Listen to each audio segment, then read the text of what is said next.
All right, hey everybody, welcome back. This is our new unit that we're starting. We're going to be focusing on the Puritans, and the anchor text is going to be the Scarlet Letter. Now, with everything that I'm doing, you do not have to read the work to do these supplemental materials. This is what I would teach in addition to the novel. I'm going to reference the novel, I'm going to talk about the novel, but you don't have to read it to do the work, to gain the idea, because all of the supplemental materials are informational text or short stories or poems. So you don't have to read the book in order to do the work. So not having a copy of the text is not a reason why you can't read this other work, gain the skills that you need in critical thinking, etc. Before we can read the Scarlet Letter, we need to know who the Puritans were.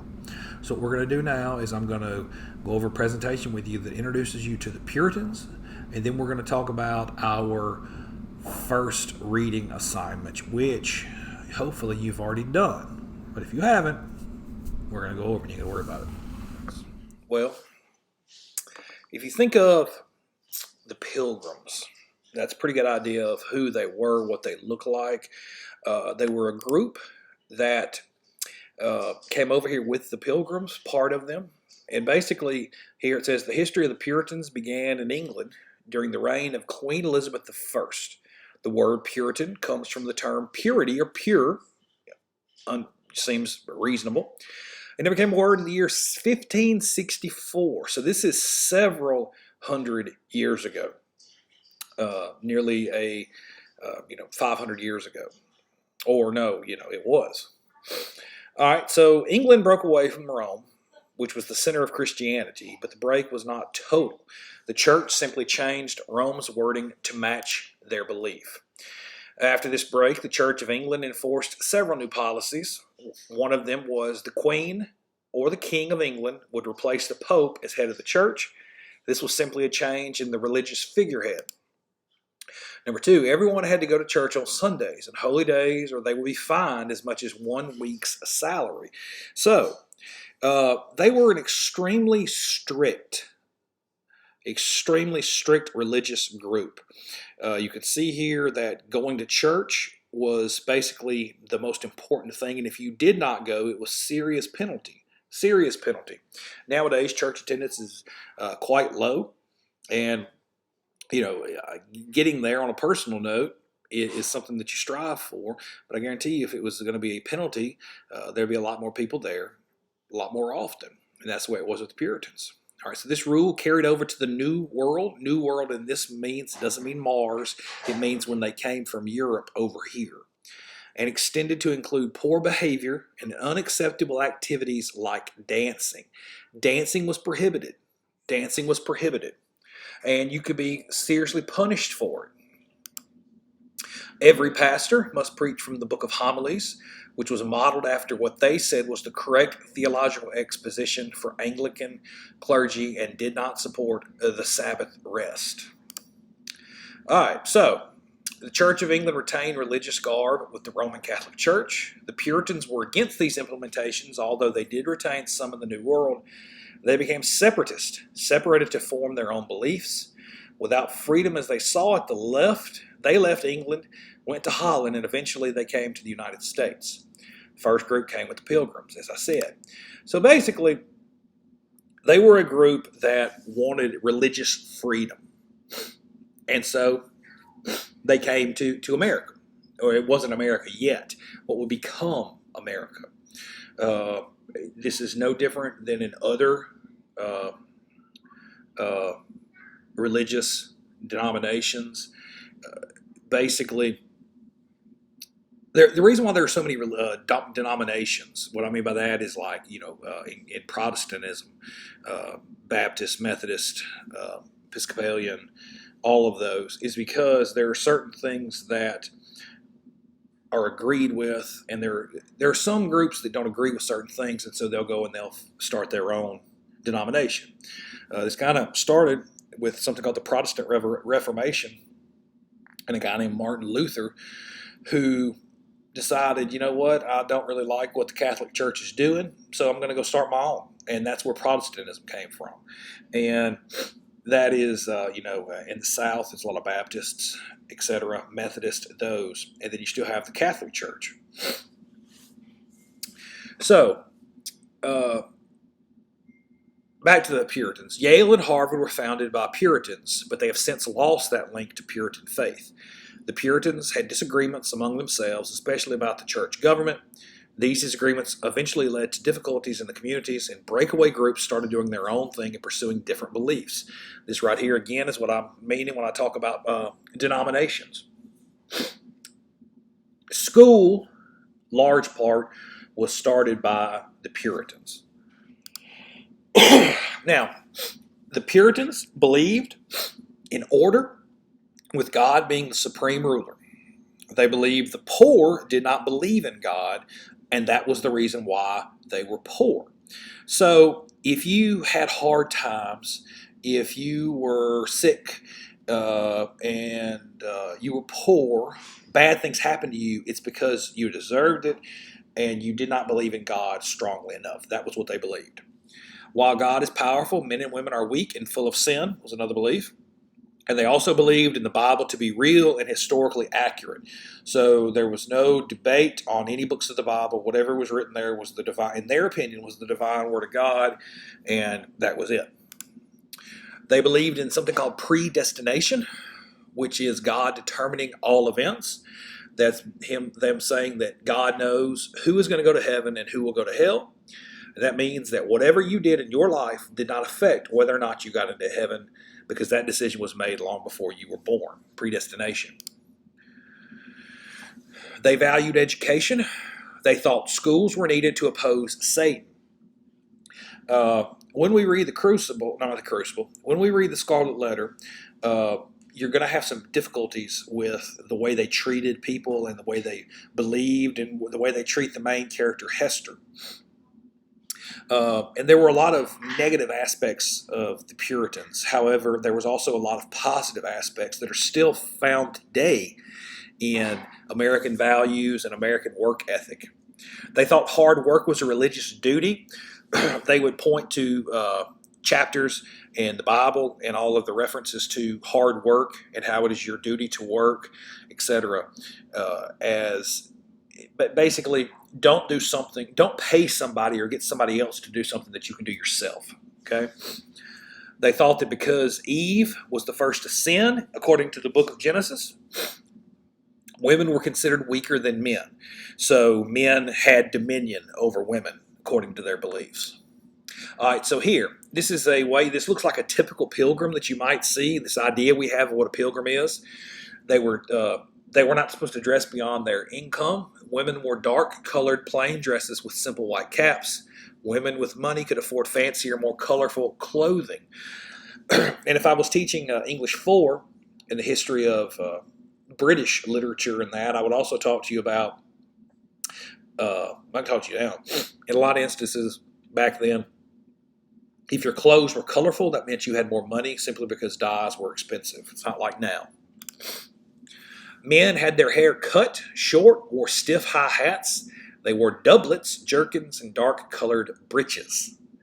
Both the men and the women wore white collars. So this is an example of how they dressed. Puritan entertainment. The Puritans were extremely strict. Their entertainment reflects that characteristic. Puritans enjoyed prayer, reading from the Bible, and the occasional execution. Public executions was something that carried on for hundreds of years and only just relatively recently went out of practice. But basically, they would hang people and everybody would come and watch it. It was kind of fun. They would also punish people, put you in the stocks for public humiliation, things of that nature. You've probably seen in movies and on television shows where they have somebody bent over and they have their head and their hands in like this wooden block thing, and it's painful because your back gets real sore and holding your position like that, and they'll leave you. And it's public humiliation. They also had barn raising. If you know anything about the Amish, one of the big things they do is they get together and they raise barns. That's the stereotype in movies about the Amish from Pennsylvania. Agricultural events, church, and anything else that contributed to daily life provided ample opportunity for socializing. Puritans did not believe in dancing, parties, or any other physical entertainment that may lead to the devil. This is one of the issues, well, this is the key issue in the Scarlet Letter and what ends up happening. I'm going to talk to you about. They didn't want to do anything that could lead to the devil, all right?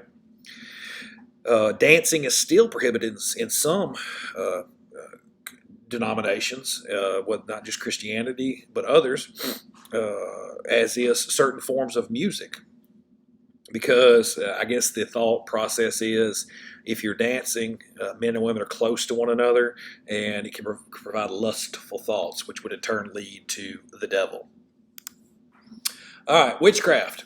Now, this is where the crucible is. And I thought about teaching you all the crucible as well during this study during the summer, but I'm going to hold off with that. If you are if you're one of my students who's going to be a senior in the fall, we'll read the crucible.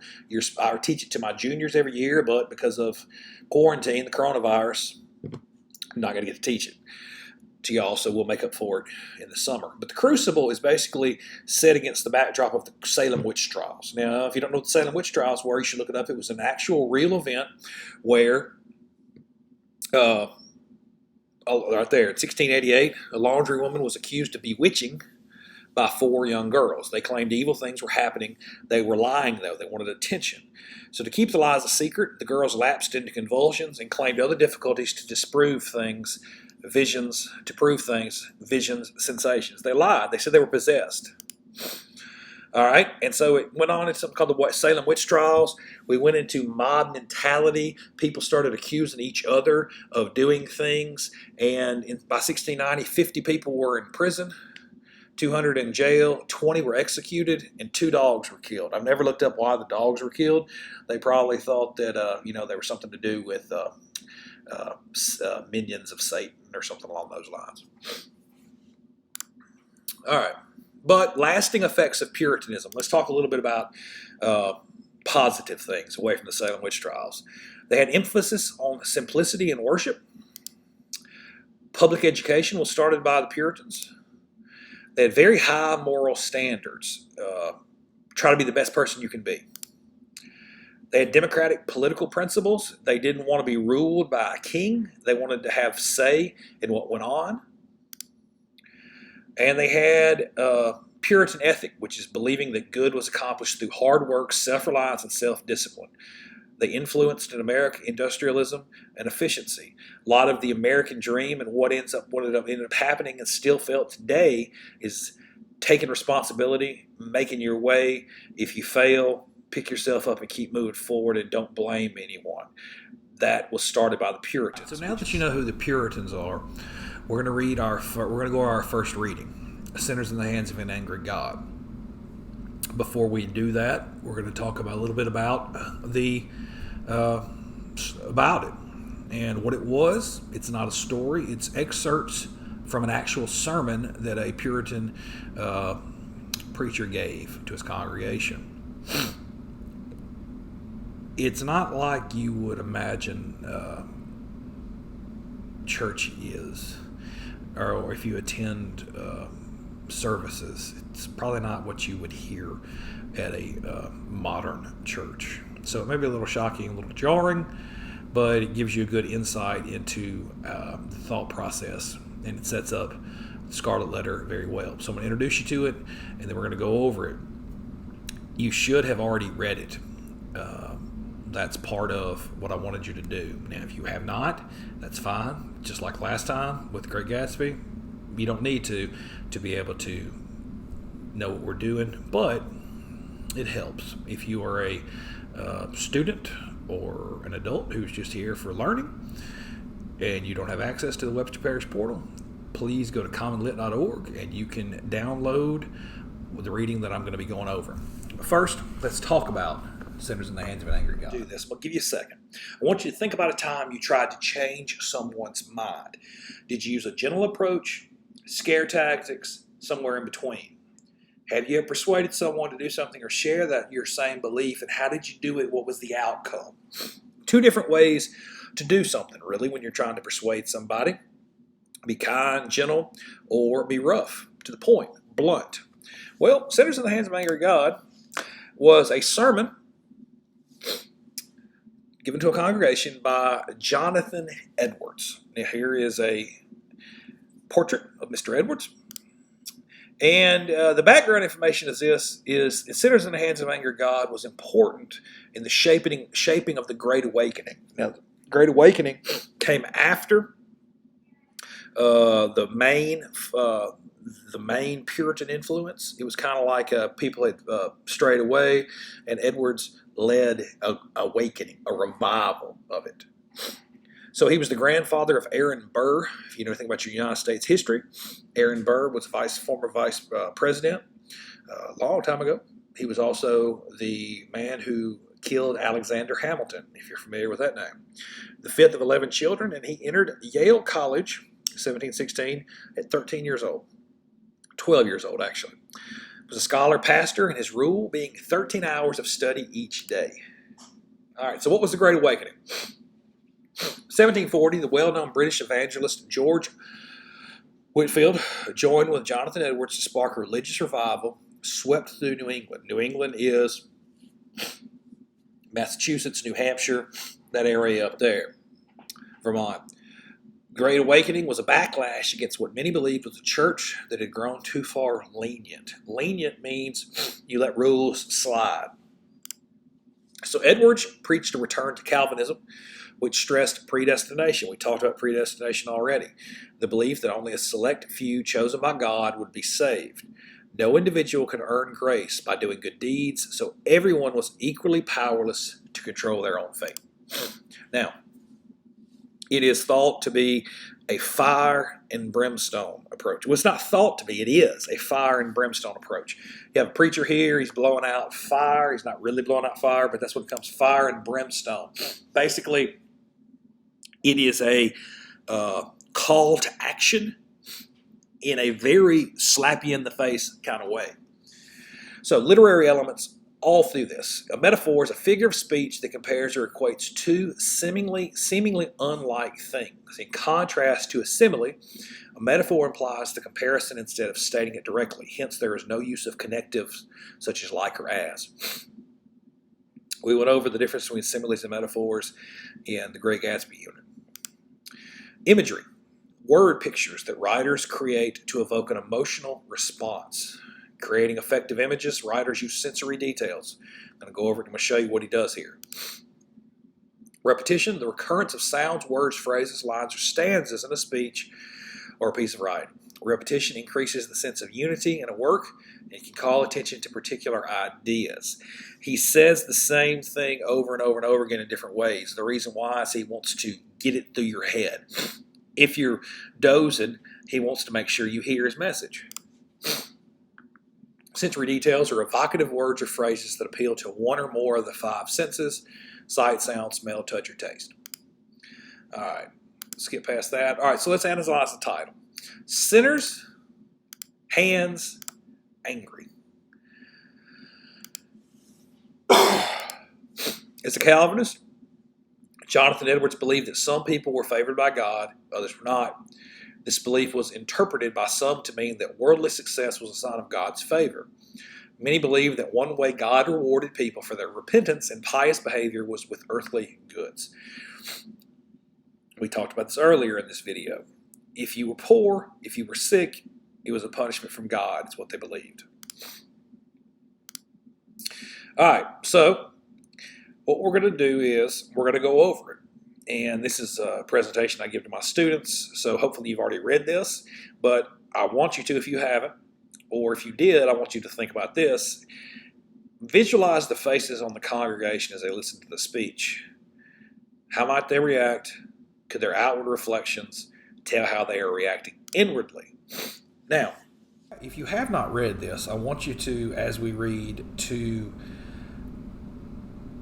think about how you would react if you were at a church service and the preacher got up and he started saying these things that he does in the Sinners in the Hands of an Angry God. If you have read this, how did you react? What do you think how do you think you would have reacted if you were there? especially if you don't attend church and this was the first time you had ever gone, or one of the first times you'd gone in a long time. What do you think the reaction was?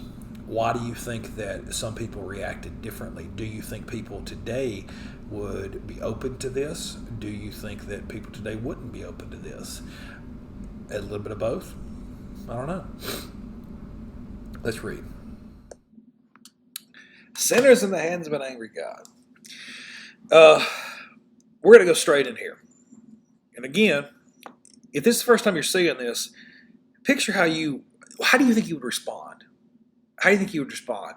This isn't a story. This isn't a text. This is a excerpt of a sermon that Mr. Edwards gave. I'm not going to read this whole thing. I'm only going to read parts of it because you're supposed to have already done it.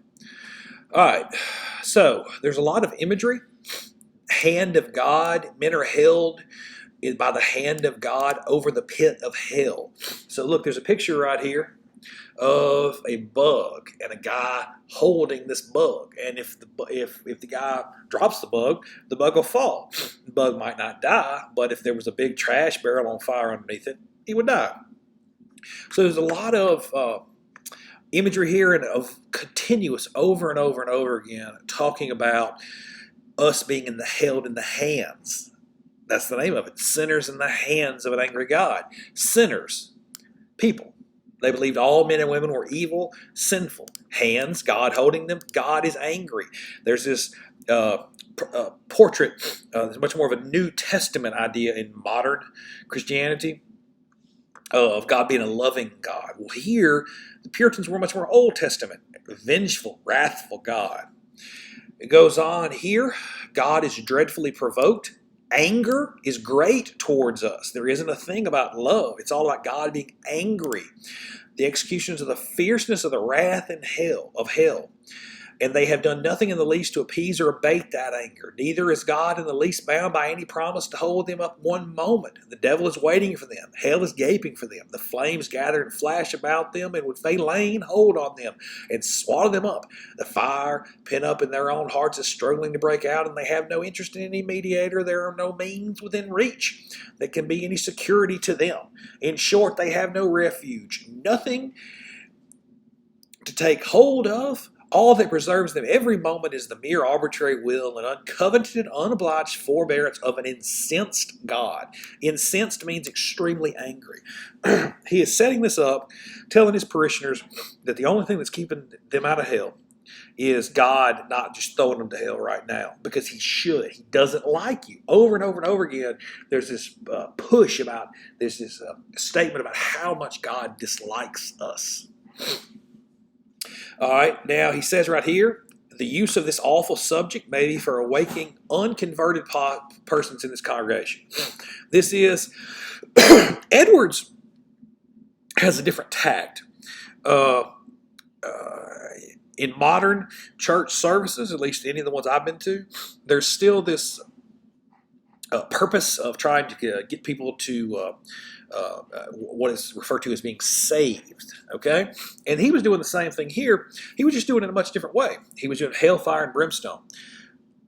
You need to be saved. If you don't, you're going to go to hell. It was a fear factor. This that you have heard is the case of every one of you that is out of Christ. That world of misery, that lake of burning brimstone is extended abroad upon you. Glowing flames of the wrath of God. Hell's wide gaping mouth open. It's a horror story. It's this picture of this burning lake of fire and these demons and all of this horribleness if you don't get right, is what he's saying. You find you are kept out of hell, but do not see the hand of God in it. But look at other things as the good state of your bodily constitution. This is saying that people think that they can keep themselves out of hell, but you can't. You can't. That's what he's saying. This is what he is saying in this. Now picture, this was Puritanism. This is what I mean by how strict they were and how they were so steadfast in their beliefs, and this is the only way. And it was fear. They ruled through fear. Your wickedness makes you as if you were as heavy as lead, and to tend downwards of great weight and pressure towards hell. If God should let you go, you would immediately sink. All right. Now here we get into some really, really good imagery. All your righteousness would have no more influence to uphold you and keep you out of hell than a spider's web would have to stop a falling rock. Think about that. So they're saying that if you think you're good, you're not, you're evil and wicked, and on your own, you can't stay out of hell. It's the same as like if you threw a rock through a spider's web. It's going to go straight through it.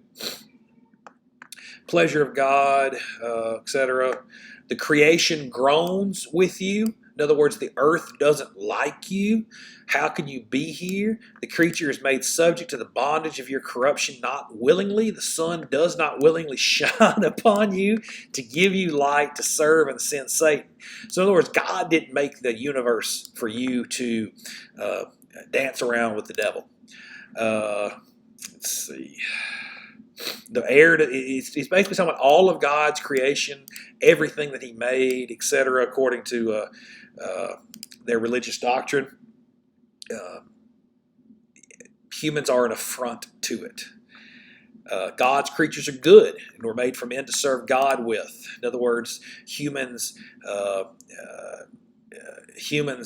despicable, and the animals were here for us, but the animals would be disgusted with us as well. The world would spew you out if not for the sovereign hand of him who hath subjected in hope.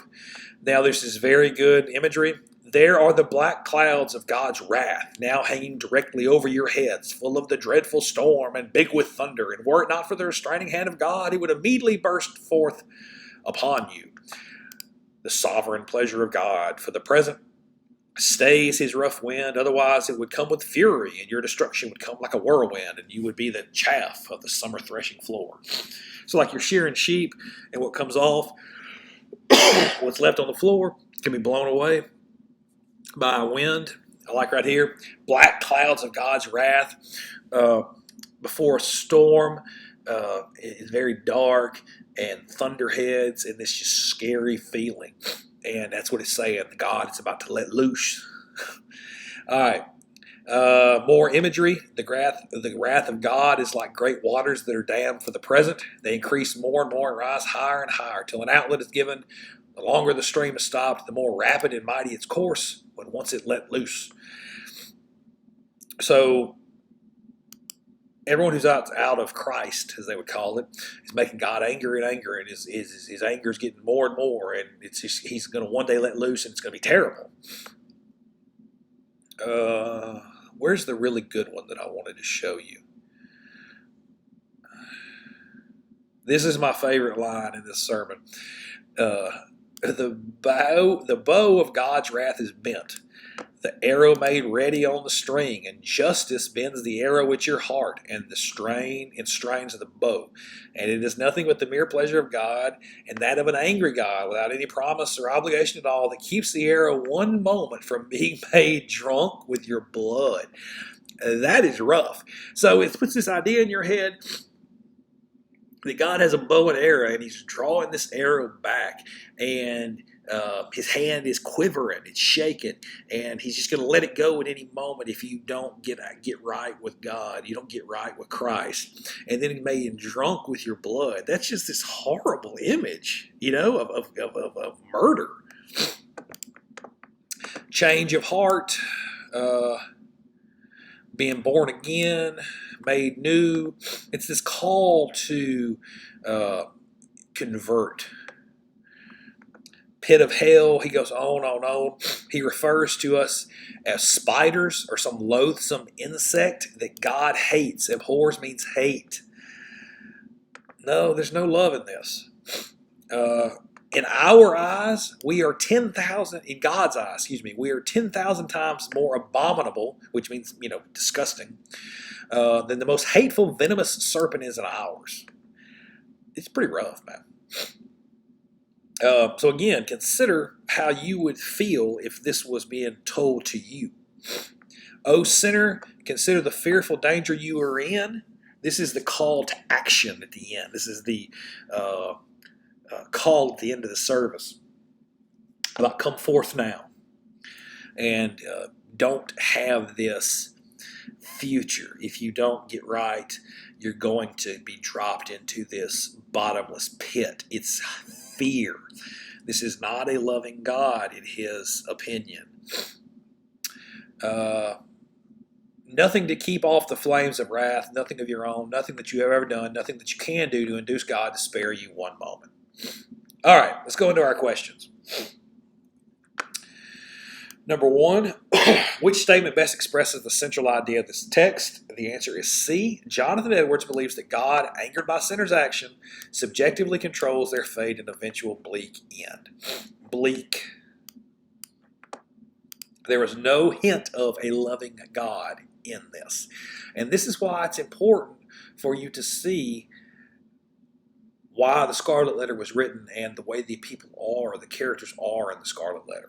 Number two, which detail from the text best supports the answer? The answer is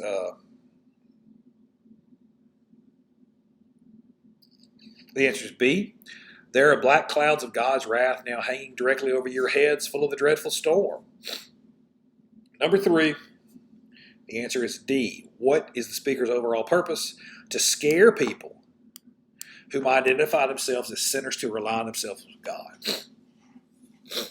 Preachers today still have hellfire and brimstone, supposed to refer to sermons. But I don't think that they were, at least I've never heard one that was this hellfire and brimstone-ish. Number four, how does the speaker's comparison of sinners to an insect contribute to the central idea? The answer is A. It emphasizes the negative view God has of sinners, how inconsequential they are to him. Much different message than probably what is preached today in most churches.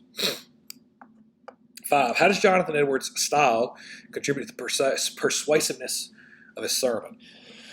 Well, he definitely gets his point across, and I imagine this had a huge impact on people back in the 1700s, and he probably accomplished pretty much his goal, I would think, because they had the Great Awakening. And his use of repetition and imagery does a very good job of getting his point across. I'm sure he was a very charismatic speaker. He paints this vivid, horrible portrait, this unbelievably effective scare tactic to get what he wants. All right, now these are your questions. Can answer them for you.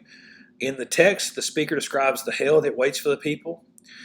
He identifies as sinners. How do you think this impacted the way people decided to live their life? Is fear influential in changing people's ways? Number 2, I apologize. In the text, the speaker describes God as controlling the fate of sinners. Does the speaker describe people being able to break free from God's influence in any way? All right. That's the end of those questions. Let's talk a little bit more. So that is our introduction and sinners in the hands of an angry God. You can see that Puritans didn't play around. Forceful, fearful, and you're going to understand why. You're not going to agree with it, that the character of Hester in the Scarlet Letter was treated the way that she was. But one reason why Hester is probably the first American heroine in literature is because of the way she responds. Okay, so what I want you to do is I want you to read the common lit that's up on the portal, Puritan character that kind of just reinforces everything that we went over today. Tomorrow, we're going to go over that briefly. I'm going to introduce you to the novel. And then the following day, we're going to start going over the common lits. So, you need to read that common lit, Puritan character. You also need to start reading the book. If you don't have a copy of it, that's fine. You can listen to it. And if you don't, you can just go do the supplemental material. It doesn't matter. But it will help you definitely to read the book, at least the first 4 chapters, because that's where the Common Lit for Wednesday will pick up. Until I see you again, it's a great day to be a warrior.